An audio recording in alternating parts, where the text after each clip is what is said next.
박 PD의 픽.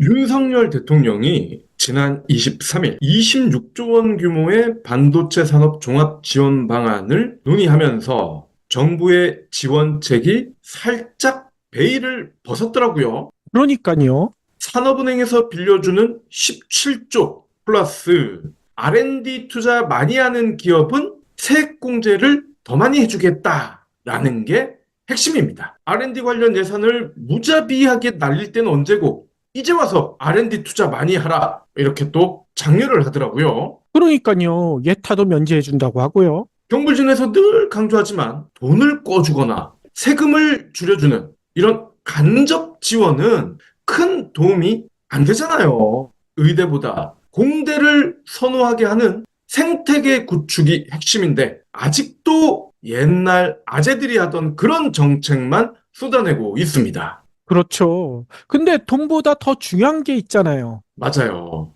그럼에도 답답하기만 했던 현 정부가 약간 눈을 뜬 걸까요? 전기, 물, 도로 이런 인프라는 정부와 공공부문이 책임지고 빠르게 조성하겠다라고 밝혔더라고요. 특히 반도체 생산에서 가장 중요한 건 안정적이고 품질이 좋은 전기를 공급하는 건데 통전선로 건설 기간을 대폭 단축하는 국가전력망 특별법이 국회에서 조속히 통과하도록 국회와의 협의도 강화해달라라고 윤 대통령이 당부했습니다. 아하. 이게 또 국회 탓으로 넘기려고 국회를 또 끌어들인 것 같아요. 예, 이렇게 국회와의 협의를 강화해달라고 당부하는 분이 왜 그렇게 국회에서 나온 걸 거부권만 연달아 행사하는지는 모르겠어요. 자, 그리고 품질이 좋은 전기라고 언급을 했는데 품질 좋은 전기, 현 정부가 사랑하는 원전에서 나오는 게 품질이 좋은 건지 아니면 객관적으로 깨끗한 재생에너지가 품질이 좋은 전기인 건지 구체적으로 설명하지는 않았지만 송전선로 건설 기간을 단축해 달라고 한 걸 보면 후자일 가능성이 큰 것 같아요. 기존의 영남권에 있는 원전 전기를 끌어온다는 건 비용 측면에서 전혀 고려 대상이 아니기 때문이니까요. 그러니까요. 아니, 그런데 송전선로 건설, 이거 다들 아시겠지만 밀양 사태 같은 그런 주민들의 반발, 이거 어떻게 하려고 하는 건지, 그거에 대한 해명도 없잖아요. 맞습니다. 무엇보다 그럼 그렇게 원전을 사랑하는 현 정부가 원전을 지으면 될 거 아니냐라고 생각하실 수도 있죠. 그런데 지금 전기가 많이 필요한 그런 반도체 단지 경기도에 있단 말이에요. 경기도나 충남, 서해 쪽에 새로운 원전을 지을 수가 있을까요? 일정 규모의 원전을 짓는다 하더라도 와, 이게 최소 10년은 걸립니다. 현 정부가 자랑하는 미니 원전. 그럼 이건 어떨까요? 물론 이건 더 빨리 지을 수 있겠죠. 하지만 이걸로는 전기 먹는 하마인 반도체 클러스터의 수요에 택도 없다는 겁니다. 결국 풍력이나 태양광 에너지를 모으고 모아야 된다는 건데 이 시점에서 아주 중요한 보도가 나왔습니다. SK 하이닉스가 외국에 HBM 신규 생산 시설 투자를 검토 중이라는 겁니다. HBM은 다들 아실 거예요. AI 반도체의 핵심인 고대역폭 메모리를 뜻하죠. 근데 이런 내용이 공개가 된 게 최태원 아재가 이달 당일 일정을 하다가 니온게이자의 신문과 인터뷰를 했어요.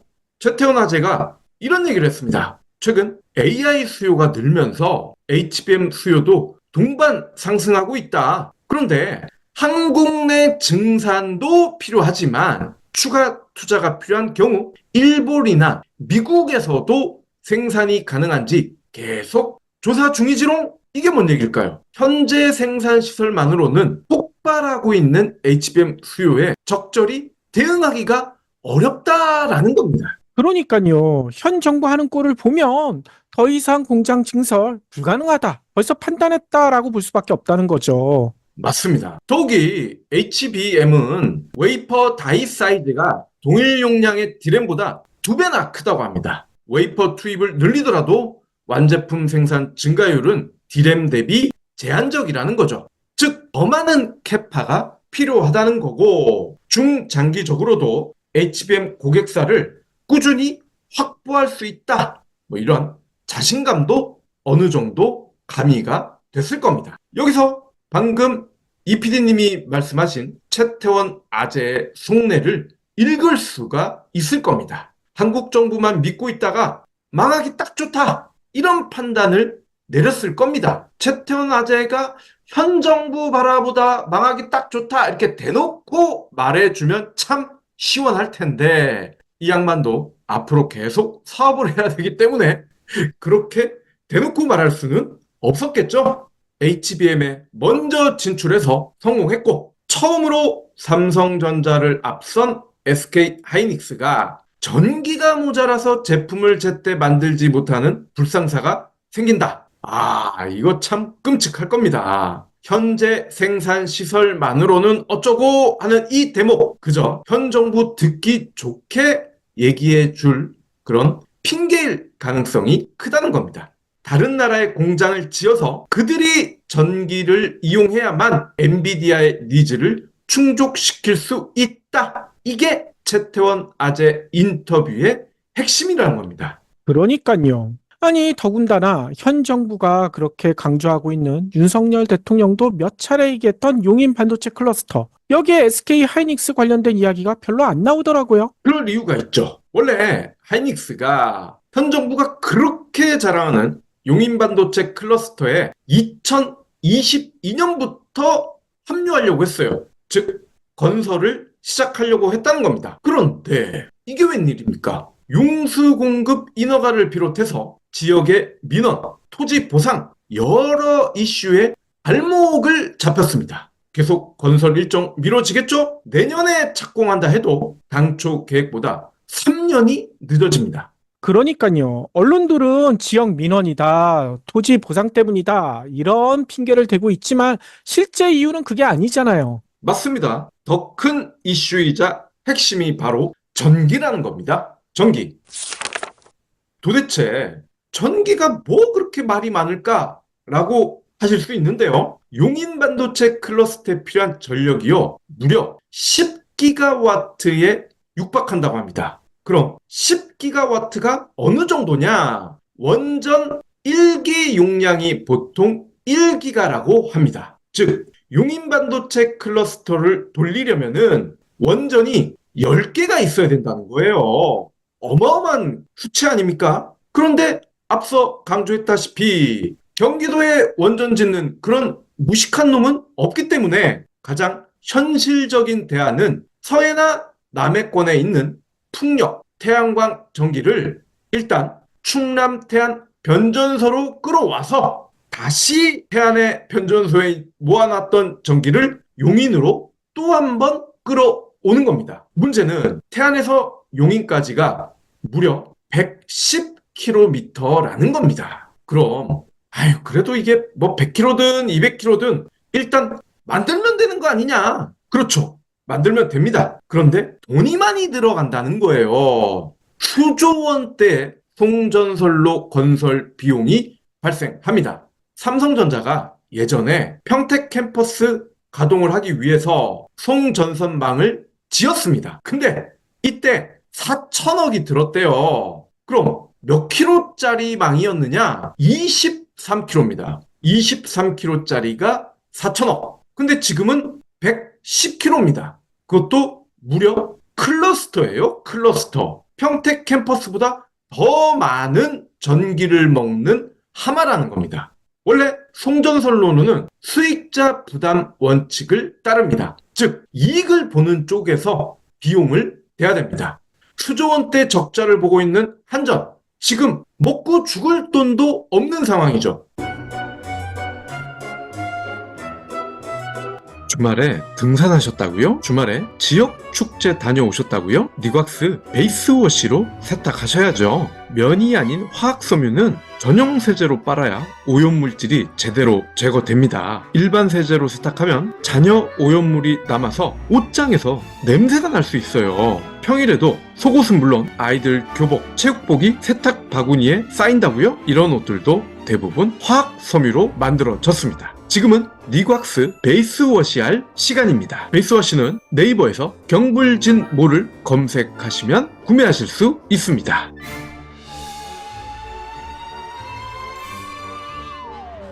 물론 이에 대해서 보수지와 경제지들은 기업 편을 듭니다. 막대한 돈이 드는 인프라 사업은 세금으로 퉁쳐야 된다 라면서 침을 튀기고 있습니다. 한국 기업이 잘 되면 당연히 박수칠 일이죠. 하지만 자신들이 부담해야 할 비용까지 국민에게 떠넘기는 거, 이제 그만할 때 되지 않았습니까? 그러니까요. 아니, 삼성전자나 SK하이닉스가 적자를 대규모로 보는 것도 아니고 말이죠.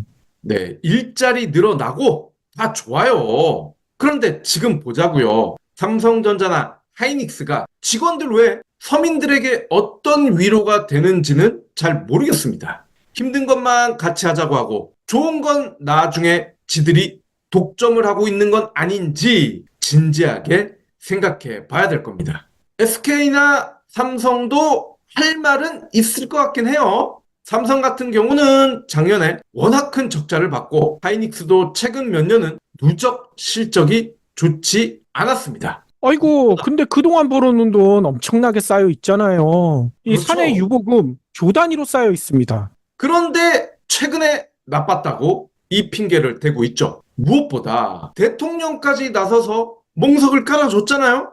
인프라를 공공에서 빨리 해결해 주겠다. 그랬는데 굳이 우리가 왜? 라고 생각하지 않겠습니까? 자, 그럼 판이 어떻게 벌어질까요? 또 세워라 내워라 하면서 시간만 흘러가고 대만은 계속 글로벌 리더가 되고 일본이나 미국 기업이 우리 기업을 추월하지 않을까요? 가뜩이나 아리백을 선제적으로 대응하지 못해서 반도체를 만들어도 팔기가 어려운데 차세대 HBM은 전기가 모자라서 제대로 만들 수 없는 상황입니다. 그러게 경불진에서 그렇게 풍력에너지, 태양광에너지 중요하다. 지금 핵발전할 때가 아니다. 강조했을 때 듣는 척이라도 하지 그러지 않았습니까? 그때 조금이나마 움직였다면 작금의 전기 부족 사태는 심각한 수준까지는 이르지 않았을 겁니다. 지금 묻고 싶네요. 원전 마피아들의 생각과 대책이 뭔지, 니들이 무슨 짓거리를 해놨는지 알고는 있는지 궁금합니다. 큰 문제는 지금 삼성전자가 장난이 아니더라고요. 맞습니다. 지금까지는 그래도 K 반도체의 주인공이었단 말이에요. 그런데 주인공이었던 삼성전자가 글로벌 시장에서 조연으로 추락하고 있습니다. 삼성전자는 HBM 시장에서 존재감을 드러내려고 용을 쓰고 있는데 그러지 못하고 있다는 겁니다. 이미 차세대 버전인 HBM3E 양산에 나선 하이닉스 그리고 마이크론, 하지만 삼성전자는 여전히 공식적으로는 개발 단계에 머물고 있습니다. 그러니까요. 아니, 그런데 다들 아시겠지만 삼성전자가 왜 이렇게 됐을까? 삼성전자는 HBM의 수익성이 없다며 2019년 HBM 팀을 해체해버렸었잖아요. 아니, 그러다가 요즘 또 HBM이 뜨니까 갑자기 지난 3월에 다시 HBM 개발팀을 꾸렸고요. 허송세월을 몇 년을 보냈는데 이게 빨리 쫓아갈 수가 없는 건 너무나 당연하죠. 예, 그러면서 경계현 반도체 부문 사장을 경질을 하고 새로운 사람을 앉혔는데, 저는 그것도 궁금합니다. 과연 경계현 전 사장이 HBM 사업을 반대했을까? 아니면 제 드래곤이 그거 안 하면 안 돼요? 라고 했을까? 그러니까요. 그런데 저는 이게 삼성전자가 국민들을 속인 게 아닐까라는 의심까지 드는 게 지난 3월에 많은 언론들 삼성전자 발보도로 이렇게 얘기했잖아요. 젠슨 황 엔비디아 CEO가 삼성전자의 5세대 HBM 12단 제품에 사인까지 했다. 이 사인까지 한 거는 삼성전자의 HBM을 인정한 것이다. 라고 주장했는데 그게 또 아니라면서요. 네, 밥 먹고 영수증에 사인했겠죠? 근데 이유가 있더라고요. 엔비디아가 그냥 준다고 다 받는 회사가 아니죠. 자신들의 자체 기준이 있습니다. 이걸 퀄 테스트라고 하는데요. 삼성의 HBM3E가 퀄 테스트를 통과하지 못하고 있다는 겁니다. 뭐 이게 제 얘기가 아니라 로이터 통신이 지난 24일 삼성 제품이 발열이라든지 전력 소비 문제라든지 엔비디아의 기준을 통과하지 못하고 있다라고 보도를 했습니다. 로이터 통신이라는 매체를 감안했을 때 이 보도 마냥 구라는 아닐 거예요. 그렇죠. 그런데도 삼성전자는 또 희한한 해명을 내놨잖아요. 네. 다양한 글로벌 파트너들과 HBM 공급을 위한 테스트를 순조롭게 진행 중이다. 이게 저는 무슨 소리인지 잘은 모르겠는데 어쨌건 삼성전자 장학생인 학자들 이렇게 얘기를 하더라고요. 퀄 테스트라는 게 운전면허 시험처럼 한 번 떨어졌다고 해서 바로 탈락하는 게 아니라 이것도 맞춰보고 저것도 맞춰보는 그런 갑과 을이 테스트를 하면서 합을 이뤄내는 과정이다라고 설명을 하긴 하더라고요. 근데 이게 정말 그런 건지는 모르죠. 나중에 결말을 봐야 알 수가 있겠죠. 그러니까요. 그래서 로이터는 이렇게 주장하잖아요. 엔비디아가 최근에 공개했던 차세대 AI 블랙웰에는 삼성전자 대신 SK 하이닉스 제품만 들어간다. 맞습니다. 그렇게 되면 삼성이 HBM3E 시장에서도 하이닉스에 밀린다는 겁니다. 하이닉스가 주연하면 되지, 삼성 대신에 라고 생각할 수도 있지만 어쨌거나 미워도 다시 한 번이라고 우리 국민 다수는 삼성과 하이닉스가 공동 주연되는 걸 원하지 않겠습니까? 그렇죠. 그렇게 됐으면 좋겠지만 또 경쟁자가 한 명 더 있잖아요. 미국의 마이크론. 이 마이크론은 엔비디아의 H200에 사용될 HBM3E 이거 벌써 양산 중이다라는 소식이 나오고 있어요. 근데 삼성전자는 지금 퀄 테스트조차 통과하지 못하고 있고요. 예. 이거 마이크론한테도 삼성전자가 HBM 시장에서 밀리지 않을까? 벌써 이런 이야기도 나오고 있다는 거죠. 네. 이래서 윗대가리들의 전략 중요하다고 말씀을 드린 겁니다. 정부도 그렇고 기업도 그렇고 한순간 잘못된 전략으로 이렇게 대한민국이 헤매고 있습니다. 갈팡질팡 전략 때문에 밑에 있는 사람들만 괴로워요. 경불진 완주해 주셔서 감사합니다. 하트 투척, 댓글 남기기, 링크 공유, 계좌 후원 등 경불진 두 PD에게 힘을 보태주세요. 더 좋은 내용으로 보답하겠습니다.